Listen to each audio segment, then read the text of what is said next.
नमस्कार, आप देख रहे हैं आज तक। आपके साथ मैं हूं सईद अंसारी। नंदीग्राम के महासंग्राम में ममता बनर्जी के खिलाफ शुभेंदु अधिकारी ने पर्चा भर दिया है। पर्चा भरने के बाद शुभेंदु अधिकारी ने कहा कि 10 साल के तुष्टीकरण के बाद अब मंदिर दर्शन करने से ममता बनर्जी को कोई फायदा नहीं होने वाला। अब से कुछ देर पहले हल्दिया के एसडीओ ऑफिस में शुभेंदु अधिकारी ने नंदीग्राम के लिए बीजेपी उम्मीदवार के तौर पर पर्चा भर दिया है। इससे पहले ममता बनर्जी ही की तरह उन्होंने सुबह ही मंदिरों के दर्शन किए।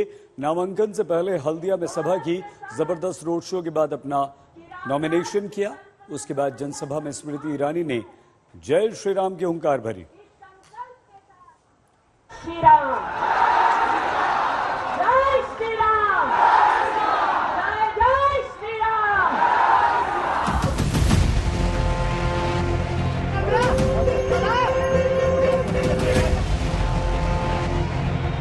বলেছে এখন নন্দীগ্রাম সবার মুখে জয় শ্রী রাম, জয় শ্রী রাম। नंदीग्राम के संग्राम में स्मृति ईरानी ने नया नारा दिया। बोल रहा है नंदीग्राम जय श्री राम। বলেছে এখন নন্দীগ্রাম সবার মুখে জয় শ্রী রাম, জয় শ্রী রাম, জয় জয় শ্রী রাম। यहाँ तक कि जब हल्दिया एसडीओ ऑफिस में शुभेंदु अधिकारी नंदीग्राम से नामांकन कर रहे थे, तब भी बाहर जय श्री राम के नारे गूंज रहे थे। जय श्री राम, जय श्री राम, जय जय श्री राम। ममता के खिलाफ नंदीग्राम के रण में उतरे शुभेंदु अधिकारी का हौसला बुलंद करने के लिए दो केंद्रीय मंत्री हल्दिया पहुंचे, स्मृति ईरानी और धर्मेंद्र प्रधान। शुभेंदु के नामांकन से पहले जनसभा में स्मृति ईरानी ने जय श्री राम की हुंकार भरी। भारत माता की, भारत माता की। বলছে এখন নন্দীগ্রাম সবার মুখে। এই দাদা, নবান্ন অব্দি আওয়াজটা পৌঁছানো উচিত। বলো, বলছে এবার নন্দীগ্রাম সবার মুখে। বলছে এখন নন্দীগ্রাম সবার মুখে, সবার মুখে, সবার মুখে। भारत माता की। पश्चिम बंगाल के चुनावी रण में जय श्री राम का ये नारा ममता बनर्जी के खिलाफ बीजेपी का सबसे असरदार हथियार है। वो नारा जिससे ममता चिढ़ जाती है। वही बीजेपी जय श्री राम का नारा और राम राज्य की विचारधारा को बुलंद कर रही है। कि राम राज्य की कल्पना जो न्याय की है, इस गौरव के साथ कि राम राज की कल्पना जो महिला सम्मान की है,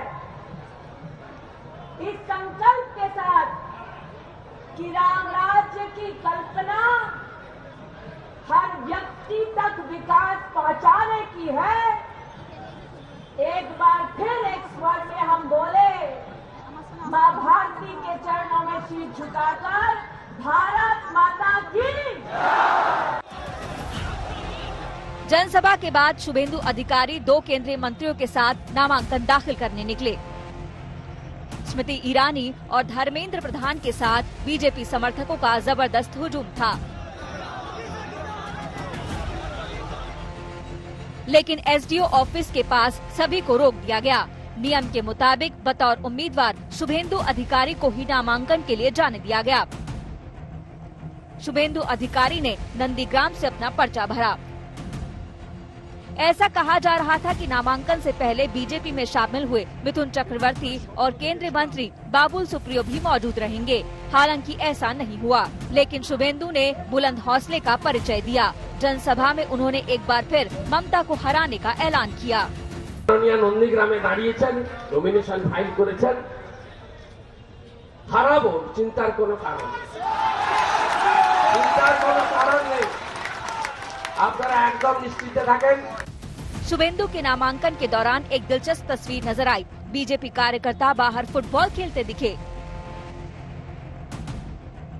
पर आप देख पा रहे हैं फुटबॉल के जरिए दरअसल आपको बताते चले भारतीय जनता पार्टी के कार्यकर्ता ये दिखाने की कोशिश कर रहे हैं कि कैसे ममता बनर्जी का गोल दागने के लिए पूरी तरह से तैयार है, उनको आउट करने के लिए आप ये कह सकते हैं। ऐसे बातचीत करते हैं, ये तो आप लोग खेला हो बे खुद ही कर रहे हैं। नहीं, खुद ही नहीं, दीदी तो बोले थे ना कि खेला होवे, मंच में और टीवी मीडिया में भी बोला कि खेला हो। तो आप भी तो खेला होबे कर रहे हैं। नहीं, दीदी तो बोला कि खेला होबे। बहुत उत्साहित दिखाई दे रहे हैं और फुटबॉल अपने हाथ में लेकर खेला होने की कोशिश।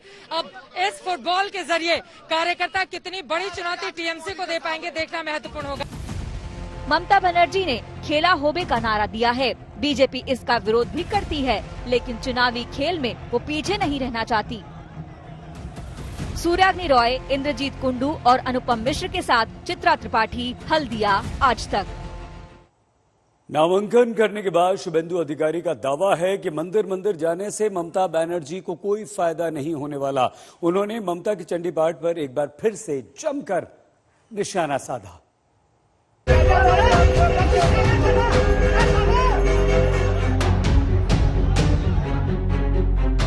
पर्चा दाखिल करने के साथ ही शुभेंदु अधिकारी ने नंदीग्राम से ममता के खिलाफ संग्राम का बिगुल फूंक दिया है। कहना चाहते हैं तो कोई इसमें फायदा नहीं हुआ। क्यों, उनको क्यों नहीं? 10 साल पर तुष्टिकरण क्या, अभी फायदा नहीं हुआ। वो चंडी पाठ पढ़ रही है, भूल चंडी पाठ, भूल चंडी पाठ। आपको नहीं लगता कि कोई फायदा होगा उनको? कोई फायदा नहीं। 10 साल तुष्टिकरण क्या था, इसलिए कुछ नहीं हुआ। अब तक जो शुभेंदु ममता के सबसे भरोसेमंद सेनापति थे, जिनके परिवार का 40 सीटों पर प्रभाव माना जाता है, उन्होंने ममता से बगावत कर बीजेपी का झंडा थामा और अब ममता के खिलाफ ही संग्राम में कूद पड़े हैं। यही वजह है कि अपने नामांकन के दिन शुभेंदु ने शक्ति प्रदर्शन किया। हल्दिया में जनसभा की, जहां से एक बार फिर ममता बनर्जी को हराने की हुंकार भरी। এখানে কেউ কেউ এসে পতাকা ছিঁড়েছিলেন, আমার ছবিতে কালি লাগিয়েছিলেন, তারা কারা আপনারা জানেন? আজকে বলুন, তোহা সিদ্দিকী হুজুর সাহেব কার মঞ্চে? তৃণমূলের মঞ্চে। হুজুর সাহেব আব্বাস সিদ্দিকী সাহেব কার মঞ্চে? সিপিএমের মঞ্চে। আমাদের মঞ্চে কোনো সাধু নেই। আমরা সাধু সমাজকে প্রণাম করি। এই ব্রাহ্মণরা লোকেরা দাঁড়িয়ে এসছে, প্রচুর এসেছে। আমাদের नारा एकटाई, मोदी जी के नारा सबका साथ सबका विकास। तृणमूल कांग्रेस के कार्यकर्ता शुभेंदु अधिकारी को मीर जाफर तक कह रहे हैं। उन पर दीदी को धोखा देने का आरोप लगा रहे हैं। आज शुभेंदु ने जनता को बताया कि उन्होंने तृणमूल कांग्रेस से इस्तीफा क्यों दिया। शुभेंदु ने ममता और अभिषेक बनर्जी को इसका जिम्मेदार ठहराया। আমরা বলেছি যে তৃণমূল কংগ্রেস একটা প্রাইভেট লিমিটেড কোম্পানিতে পরিণত হয়েছে এবং এর রাজনৈতিক বিশ্বাসযোগ্যতা পশ্চিমবঙ্গে শেষ হয়ে গেছে এবং এই একটি দলে তার নেত্রী এবং তার যে ভাইপো, এর বাইরে বাকি কারোরই সম্মান নেই, মর্যাদা নেই, অধিকার নেই, কথা বলার জায়গা নেই, সিদ্ধান্তে নীতিতে অংশগ্রহণ করার সুযোগ নেই।